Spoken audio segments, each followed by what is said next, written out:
Since joining Demi Lovato's band, Nita Strauss has had to modify her playing technique. She recently said that this new work setting almost provides her an opportunity to double down on the most flamboyant stuff from her solo album. So stay tuned to find out everything that you need to know about Strauss's big changeup, along with other need-to-know celebrity news. First up, Nita Strauss is officially playing with Demi Lovato. Here's everything that you need to know. Guitar prodigy Nita Strauss sadly departed Alice Cooper's band in July, and soon after, she performed on Jimmy Kimmel Live with pop diva Demi Lovato for the first time. It was very evident that the guitarist needed to move on, but in a recent in-depth interview, Strauss stressed that there is still room for a future reunion with the Cooper crew. Talking about her change, she explained, "It's an interesting thing that everyone's picking up, saying it's a departure, but I don't feel necessarily that I left. I took a step back, and I'm stepping back from this upcoming tour, but I don't think anyone has ever used the word quitting or leaving outside of other people. When I had my last few shows with Alice, we had what Alice called a hiatus dinner, where he said, 'We wish you the best. We love you. You're welcome back.' There's no shutting of a door." Strauss praised the pioneer of shock rock, telling the media that anyone who takes her place is fortunate to be doing so. She also discussed how she got the Lovato gig, revealing to Metal Hammer that Lovato enjoys rock and metal. "So, when I was on the road with my solo band for the Black Label Society tour,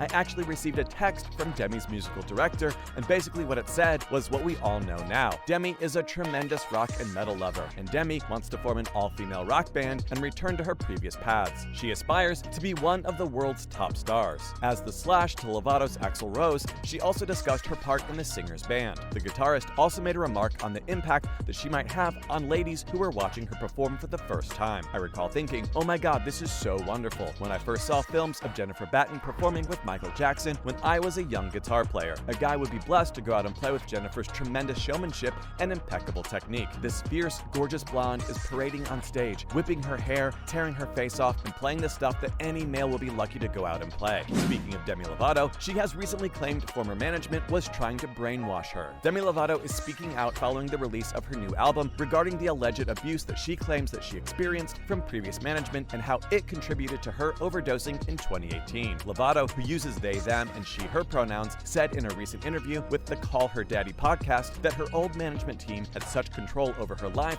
that they once locked her in a hotel room to prevent her from eating. Lovato stated on the podcast that there was someone who came into the picture, and when they came into the picture, everything in my life was controlled. The singer said that she was given a sober companion during the time to assist with substance abuse, adding that his arrangement should not have lasted 3 years. Lovato had previously received therapy for eating problems in addition to drug and alcohol rehab, and her team at the time grew controlling around my diet. To maintain her appearance, as she previously explained in her song Melon Cake, the singer claims that this caused her bulimia to reoccur from 2016 to 2018. Now, Lovato didn't specifically mention the allegedly domineering individual, but fans most likely know who the guy is. In order to prevent her from ordering room service, her staff would remove all food from the hotel room, and they would go so far as to remove the hotel phone. After confessing to her team that she had binged and purged, Lovato claimed that in one instance, she was locked in a room without food after being told that she had done so. "They placed furniture outside of my door, making it impossible for her to sneak outside and eat." She explained, "That amount of control over my meals only exacerbates my eating condition." According to the singer, this intense control persisted for years and was maintained in her life by the brainwashing control. That meant that when Lovato asked for assistance after vomiting blood in 2017, this lady looked at me and said, "You're not ill enough." Lovato claims that she may have overdosed a year later as a means of removing this individual from their lives. "If you use, we're out," they would always say. Then I said, "All right, time to leave, bye." Since recovering from her overdose, Lovato has had 2 rounds of therapy and has been transparent with her fans about her sober path, including her choice to change her sober moniker from California Sober to Just Sober. Now, in pretty surprising news, did you know that Britney Spears was almost in the running to be the queen? Okay, let us explain. Britney Spears is referred to as the Princess of Pop, yet she was once in line to become the Queen of England. When they were teenagers, the American singer-songwriter 40 and Prince William 40 reportedly had a virtual romance, but things ended before they could be married. Britney revealed to talk show presenter Frank Skinner back in 2002 that she had been emailing the Duke of Cambridge and had even invited him out for dinner while she was on tour in the UK. Following the release of her top-charting song Oops and Baby One More Time, Britney was at the peak of her career. Sadly, when he stood her up, Britney's hopes of seducing the dashing prince and ultimately becoming queen were destroyed. Then 20-year-old Britney recalled, "We exchanged emails for a little while and he was going to come and meet me somewhere, but it didn't work out." The singer of the popular song Toxic, who at the time of the interview was dating Justin Timberlake of NSYNC, fessed up to not knowing why William changed his mind about meeting her. At the time, 2007, the prince reportedly decided to go fox hunting instead, according to UK newspaper The Sun. He stated, "I don't recall they ever actually managed to get together during that period. There may have been phone calls though." William and Kate Middleton, his future wife, started dating in 2003. Meanwhile, Britney and Justin Timberlake called it quits after a contentious breakup at the end of 2002. She then wed backup dancer Kevin Federline after a year of marriage to her childhood beau, Jason Allen Alexander. In 2007, she and Kevin, with whom she has 2 children, split. In 2016, Britney and her dancer husband, Sam Ashgari, began dating. In 2022, the couple exchanged vows. Finally, in a surprising reality TV star cameo moment, Spencer Pratt revealed the worst celeb he had ever met and the encounter. When he referred to Friends actress Lisa Kudrow as, quote, the worst human he had ever met in a video broadcast to TikTok on Friday, reality TV star Spencer Pratt ignited the internet. The Hills actor was answering a fan's question about the rudest celebrity that he had ever encountered. With a second video published on Saturday, Pratt explained on his initial claim by describing an alleged unpleasant encounter that he and his wife Heidi Montag had with Kudrow, who played Phoebe Buffay on Friends. The 39-year-old stated in the Seaside video that Heidi and I were invited to our first top A-list party in 2009. He stated, "It was obvious that no one wanted us there when we arrived. Heidi and I didn't care because there was wonderful food and an unrestricted bar because it almost felt like we were filming for Punk'd." He claimed that Kudrow arrived as he and Montag were enjoying some caviar at the buffet. He said that they were surprised because no one had talked to them all night. Then, according to Pratt, Kudrow, age 59, allegedly told Montag that she needed to get away from me as quickly as possible because I'm going to murder her. Pratt added that Kudrow had remarked that he had the eyes of a serial killer. Before it became apparent that she wasn't, Montag believed Kudrow was joking. Pratt continued, "They were so shocked, he added, maybe this is a bit, a skit, maybe this is a hidden camera party and why we were invited." Pratt described Kudrow as Phoebe from Friends in the opening segment, calling her by far one of the worst celebs that he has ever interacted with. The reactions to each video ranged from shock to surprise to some confessions. Bethany Frankel, a member of the Housewives of Beverly Hills, commented on the first video stating, "That's wild. She appeared on my talk show and I also had a bizarre encounter." However, Frankel did not elaborate further on her interactions with Kudrow though. And there you have it, everything that you need to know about Nita Strauss and how she is now playing alongside Demi Lovato. Now, make sure to let us know your thoughts down below, and as always, thanks for watching.